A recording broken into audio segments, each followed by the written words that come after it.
Bom dia, boa tarde ou boa noite, a depender do horário que você esteja assistindo esse vídeo. Tudo bem com você? Eu sou o professor Fábio e no vídeo de hoje eu gostaria de discutir brevemente o que é proto-matemática. Vamos lá?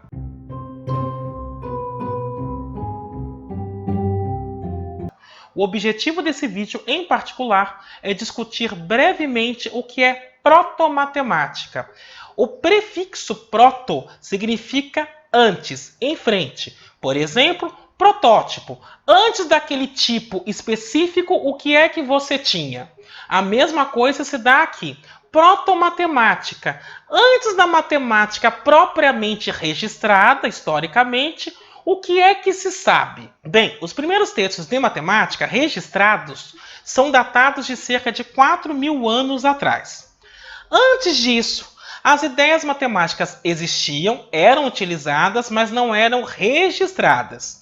E nesse sentido, nós vamos chamar de proto-matemática os tipos de pensamentos matemáticos que as pessoas naturalmente desenvolvem enquanto realizam atividades cotidianas. Ou seja, o tipo de pensamento lógico-matemático que o ser humano parece ter aprendido, adquirido de maneira natural. Parece que veio com ele.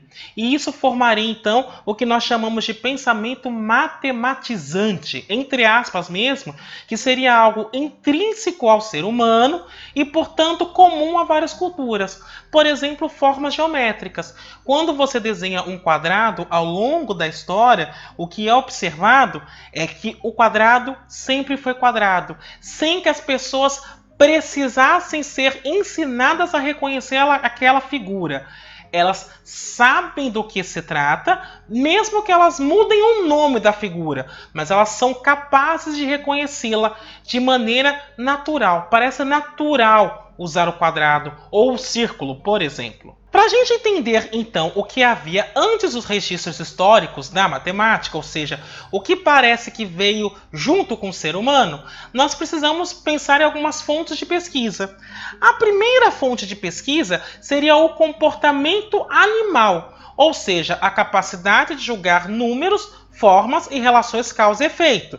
Porque observando como os demais animais se comportam nesse aspecto, talvez nós sejamos capazes de compreender como o pensamento matemático chega no ser humano. A segunda fonte de pesquisa é o desenvolvimento psicológico, o qual mostra a ordem determinante da construção do pensamento matemático, ou seja, qual é a ordem pela qual as pessoas aprendem determinados conceitos ou adquirem conhecimento matemático.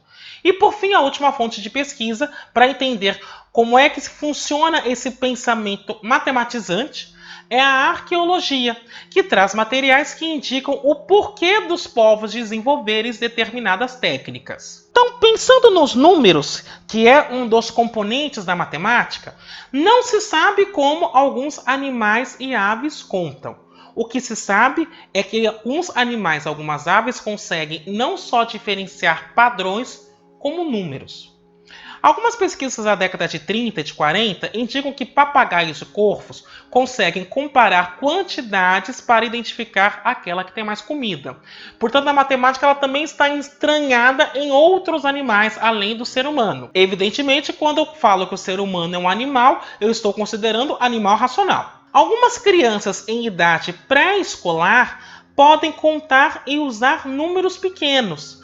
Além disso, elas identificam grupos de 2 ou 3 elementos sem serem ensinadas. De certo modo, isso indica que números pequenos podem ser inatos, enquanto números grandes são construídos. Ou seja, números pequenos podem não ter sido registrados antes dos primeiros textos matemáticos, mas tudo indica que eles já existiam antes da construção dos números maiores. Além disso, do ponto de vista arqueológico, existem ossos contendo entalhes que foram encontrados na África e na Europa, apontando para o fato de que alguma coisa estava sendo contada. Ou seja, a ideia de contagem parece fazer parte do pensamento matemático humano. Um dos mais antigos artefatos arqueológicos encontrados no mundo data de 30.000 anos atrás e foi descoberto na Morávia em 1937. Estes artefatos consistiam de um osso e o rádio de um lobo e ele foi marcado com 2 séries de entalhes. A primeira série de entalhes agrupa entalhes em grupos de 5, enquanto a segunda série mostra grupos de 6 entalhes. Então, o que se pode inferir a partir desses ossos é que seus proprietários provavelmente estavam um passo à frente da sobrevivência, porque junto com esses ossos foram encontradas ferramentas, uma espécie de retrato. Portanto, aparentemente, isso era um passo evolutivo. E aqui, neste momento, você está vendo então a imagem desses ossos que foram encontrados e perceba que há entalhes cravados neles. Pensando no conceito de formas, ou seja, na geometria, o que se pode dizer é que há uma vasta documentação demonstrando que animais fazem relações espaciais justamente para determinar onde eles podem se abrigar, onde há comida e se há algum predador por perto. Ou seja, a ideia de mensurar a natureza também está entranhada em outros animais. Portanto, pode-se inferir que a geometria também é algo que está entranhado na natureza humana. Um dos exemplos mais interessantes mostrando como os animais podem utilizar formas e distâncias foi documentado na década de 90. Em particular, esse estudo mostrou que abelhas conseguem indicar para as outras a distância e a direção das fontes de néctar através de uma dança que é feita na colmeia. A dança em questão consiste do seguinte: as abelhas fazem círculos que alternam o sentido para indicar que a fonte de alimento está próxima. Se, por outro lado, o alimento está longe, as abelhas desenham um 8 no ar e fazem alguns sons. Portanto, há uma certa linguagem numérica nesses insetos. Já a direção do alimento está no eixo horizontal do número 8 desenhado no ar se há luz solar. Ou seja, se as abelhas acham que o alimento está perto, elas dançam em forma de círculo, alternando o sentido. Se elas acham que o alimento está longe, elas dançam formando um 8. Para saber em que direção está o alimento, se tiver luz solar, eu vou olhar essa direção que eu estou pontilhando. Então é nessa direção que está o alimento. Se estiver sem luz solar, então a direção em que o alimento está é esta. As abelhas têm essa linguagem específica para falar de alimentação. Um outro experimento feito com animais foi registrado por Pavlov. Esse cientista em particular ensinou cães a diferenciar elipses com pequena excentricidade de círculos. Então o experimento consistia do seguinte: toda vez que o cão comia, Pavlov projetava um círculo de luz na parede onde estava a comida. E aí ele fez o condicionamento. Quando o cão ficou condicionado através da salivação, ou seja, bastava ele ver o círculo que ele salivava, ele começou a projetar elipses na parede. No momento em que ele projetou elipses, o cão deixou de esperar a comida. Só que, quando a elipse se aproximava muito de um círculo, o cão entrava em colapso nervoso e não sabia o que fazer naquela hora. Ele não sabia se esperava comida ou não, mas para elipses um pouco maiores, ele conseguia diferenciar aquela figura de um círculo. Uma vez tendo entendido que formas também são observadas por outros animais, nós podemos passar para como se desenvolve o conhecimento geométrico. Em particular, eu vou destacar os trabalhos do psicólogo Jean Piaget. Jean Piaget foi pioneiro nos estudos da construção de relações espaciais por crianças, e nesse sentido ele identificou 3 estágios. Até 4 meses de idade, o que há é apenas reflexos e desenvolvimento de hábitos primários. Entre 4 meses e 1 ano, a criança começa a fazer manipulação de objetos de maneira proposital, ou seja, ele começa a explorar o meio em que ele está. E acima de 1 ano, a criança começa a conduzir experimentos geométricos e descobre novas situações. Então, entre 4 meses e 1 ano, você percebe que há uma manipulação proposital, e acima de 1 ano, não é só uma manipulação simples, mas tem o objetivo de descobrir uma situação nova. Algumas propriedades primitivas que foram identificadas em crianças: as noções de proximidade, separação, ordem, fecho e continuidade. E o curioso disso tudo é que essas propriedades remetem à topologia, que foi desenvolvida entre o final do século XIX e o início do século XX. Portanto, Jean Piaget demonstrou que, mesmo antes de entender geometria, crianças conseguem ser capazes de identificar conceitos topológicos. Um outro exemplo de como conceitos geométricos parecem ser inerentes ao ser humano é que, ao longo do tempo, a história registra que a tecelagem e o tricô foram atividades próximas do uso de conceitos geométricos. A ideia de sistema cartesiano retangular está embutida em alguns tapetes. É possível verificar isso. Por exemplo, no interior do Congo, a população local vive da tecelagem e é uma brincadeira muito comum para preparar futuros tecelões. Ela consiste em desenhar uma figura no chão sem repetir linhas ou levantar o dedo da areia. Então seria algo como essa figura que eu estou desenhando. Você desenha a figura de maneira contínua, sem tirar, neste caso, o ponteiro que eu estou usando para escrever da tela. Perceba que, se eu quiser fazer isso, esta figura, em algum momento, eu vou ter que parar de escrever, levantar o ponteiro e continuar a escrever. Este problema está na teoria dos grafos e é conhecido como problema de rastreamento unicursal e foi estudado pelo matemático suíço Leonhard Euler. Contudo, o etnologista Émile Tordet mostrou que as crianças africanas sabiam intuitivamente o que Euler demonstrou. Este problema só tem solução se, no máximo, 2 dos vértices da figura forem ponto de encontro de um número ímpar de linhas. Perceba o seguinte, essa figura eu não consigo desenhá-la sem tirar o ponteiro da tela antes. E por quê? Veja só, eu tenho 1, 2, 3, 4 vértices que são pontos de encontro de 3 linhas. Aqui nessa figura, pelo contrário, eu só tenho 2 vértices. Então perceba, com 2 vértices sendo ponto de encontro de um número ímpar de linhas, eu consigo fazer a figura sem levantar um ponteiro. Se tiver mais de 2 vértices, eu não consigo fazer isso.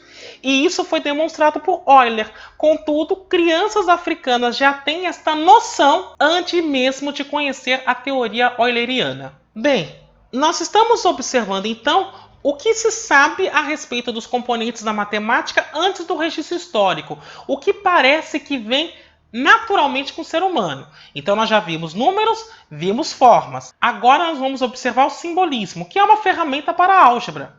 O que se sabe é que símbolos visuais são particulares do ser humano e adquiridos através do ensino. Portanto, aparentemente, símbolos visuais não nascem com os seres humanos. Contudo, artefatos arqueológicos mostram que os símbolos antigos representavam divindades, enquanto estátuas tinham seu tamanho distorcido a depender de quem encomendava. Quem era rico tinha uma estátua muito grande, quem era pobre tinha uma estátua um pouquinho menor. Já o simbolismo algébrico é incutido através da linguagem. Símbolos linguísticos são os primeiros que adquirimos e, em seguida, aprendemos representações numéricas. Ou seja, nós primeiro aprendemos a língua materna para depois aprender outros símbolos que possam traduzir aquilo que sabemos na nossa língua materna. E o que é responsável pelas primeiras abstrações é a entonação da voz. Além disso, é sabido que, após aprendermos números, nós conhecemos símbolos para operá-los. Dessa forma, nós fazemos uma abstração dos cálculos, funcionando como a mente de uma calculadora no primeiro momento. E a ideia de contagem parece ser inata, como indicam alguns pesquisadores. As primeiras técnicas de contagem estavam associadas às técnicas de adivinhação, numa tentativa de dominar o mundo. Por exemplo, podemos citar o misticismo pitagoriano e a cabala judia, que nada mais eram do que tentativas de entender o mundo através de números. A contagem até hoje é utilizada em técnicas adivinhatórias, como o tarô, a numerologia, a astrologia, dentre outras. Ainda, o que podemos afirmar é que o exemplo primário do simbolismo matemático reside na escrita de números inteiros. Após este passo, as calculadoras foram desenvolvidas, muito embora cada cultura desenvolveu a escrita numérica da sua maneira. Portanto, havia técnicas específicas para cada tipo de escrita, ou seja, havia sistemas de numeração diferentes daqueles que utilizamos hoje. Os primeiros textos matemáticos abordando operações aritméticas usavam palavras cotidianas que foram esvaziadas do seu sentido, tornando-se símbolos abstratos para representar uma variedade de objetos. Um exemplo desse esvaziamento de uma palavra que está registrado no trabalho do matemático Brahmagupta, datado de 1300 anos atrás. Se 3 bananas custam 75 cêntimos, então quanto custam 7 bananas? Então, para resolver este problema, Brahmagupta nomeou os dados por argumento, que é o número 3, fruta, 75, e requisição, 7. E para responder este problema e outros similares, ele fazia o seguinte: ele multiplicava a fruta pela requisição e dividia o resultado pelo argumento. Então ele fazia 75 vezes 7 e dividia por 3. Perceba que isso é o que a gente chama atualmente de regra de 3. Porque qual é a ideia? Nós fazemos o seguinte: 3, neste caso, vale 75, 7 valem quanto? E aí o que Brahmagupta indicava era: eu pego a fruta, que é 75, multiplico pela requisição, que é 7, e divido pelo argumento. Perceba que se eu colocar aqui um x, o que a gente acaba fazendo é exatamente isso. 3 vezes x é igual a 7 vezes 75, e depois a gente passa o 3 dividindo. Portanto, Brahmagupta utilizava a regra de 3 e, para poder operar com símbolos, ele usava palavras como fruta, argumento, requisição, no sentido de designar isso como coisas impessoais, como coisas. Outros exemplos desse tipo de problema aparecem em textos ao longo do tempo. Contudo, as palavras comprimento e tamanho sempre foram vistas como símbolos. O simbolismo algébrico aparentemente foi utilizado pela primeira vez pelo matemático grego Diofantos de Alexandria no século 3 ou 4. Ele usou este símbolo que está aparecendo aí na tela para indicar uma variável desconhecida. Esta é a primeira vez que alguém utiliza algo similar ao x que nós utilizamos hoje. Alguns documentos indianos também apontam o uso de símbolos para tratar de números desconhecidos. E, em particular, nos textos árabes, era muito comum usar a palavra coisa para uma variável. Na Europa, a palavra coisa foi traduzida como cosa. Foi traduzida pelos italianos e, atualmente, nós utilizamos o x nesse lugar. Deste modo, o simbolismo foi desenvolvido gradualmente na álgebra moderna. Olhando, por fim, para um último componente da matemática, que é o raciocínio matemático, nós sabemos que a noção de lógica, do ponto de vista comportamental, parece também inata ao ser humano. O ser humano é capaz de compreender a relação de causa e efeito total. E o experimento de Pavlov, através do condicionamento, reforça o fato de que animais também são capazes de adquirir tais relações. As relações de causa e efeito parcial, por exemplo, a superstição, também podem ser adquiridas por animais. Para citar um estudo nesse sentido, nós temos o experimento de Skinner com pombos famintos. Então, o que Skinner fez? Ele colocou pombos famintos em uma gaiola e atrelou essa gaiola a um comedouro. Tal comedouro, por sua vez, liberava comida de tempos em tempos. Num primeiro momento, os pombos se atiravam no comedouro em busca do alimento. Contudo, ao longo do tempo, cada pombo passou a repetir um padrão de comportamento próprio. E isso indicava então que o pombo acreditava que ao fazer aquele comportamento, o alimento chegaria. Então perceba que o pombo havia adquirido uma espécie de superstição. Ele acreditava que fazendo aquilo daria certo. Portanto, ele tinha adquirido uma relação de causa e efeito parcial. De fato, foi a lógica moderna que estabeleceu a noção de causa. Só que se nós queremos entender o desenvolvimento do raciocínio lógico, nós precisamos ir buscar fontes e currículos escolares antigos. Uma coisa que se percebe desde o início do ensino da matemática é que estudantes aprendiam números e operações por repetição sem muitas demonstrações. Então lá na origem ninguém se preocupava muito com demonstração. Mas, Os estudantes conseguiam entender o que era um número e como é que se operava com números. Já a lógica formal, esta vinha junto com a geometria, o que dava a impressão de que a matemática como um todo era empírica até a época de Euclides, que é provavelmente a partir dos anos 300 a.C. Só que essa sequência não é histórica, visto que textos anteriores apontavam deduções para problemas visualmente complicados. Então o que eu estou querendo dizer com isso é o seguinte: do ponto de vista de organização das ideias, apresenta-se a lógica formal junto com a geometria, porque os primeiros textos que envolviam lógica vieram junto com os textos geométricos. E na origem do ensino da matemática, os estudantes aprendiam números e operações por repetição. Isso passa a ideia de que a matemática era experimental até o momento que a geometria chegou. Só que quando eu olho para textos antigos, havia alguns problemas geométricos também ali embutidos com solução. Por exemplo, uma diagonal divide um retângulo em dois triângulos congruentes. Se nós traçarmos por qualquer ponto da diagonal duas linhas paralelas ao lado do retângulo, nós vamos obter 3 pares de triângulos congruentes e 2 retângulos de mesma área. E perceba que esta figura que eu estou te mostrando na tela não indica isso num primeiro momento.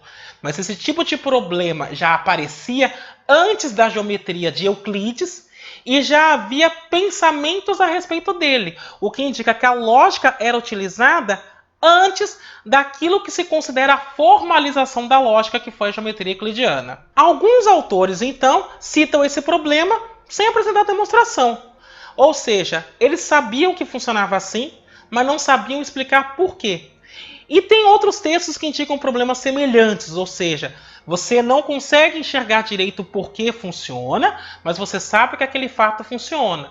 Portanto, o raciocínio matemático é antes do surgimento da lógica formal. Muito embora alguns autores citam o nascimento da lógica formal a partir dos trabalhos gregos. Dessa forma, o que eu estou querendo apresentar é que os componentes da matemática, ou seja, números, geometria, álgebra e raciocínio matemático ou pensamento matemático parecem de alguma maneira estar entranhados no ser humano, na sua forma mais simples. Os fatos mais elaborados, estes foram desenvolvidos ao longo da história e aí os registros matemáticos mostram como isso foi feito. Bem, era isso que eu gostaria de discutir com você hoje. Espero que tenha sido bastante proveitoso. Eu me despeço por aqui. Até a próxima!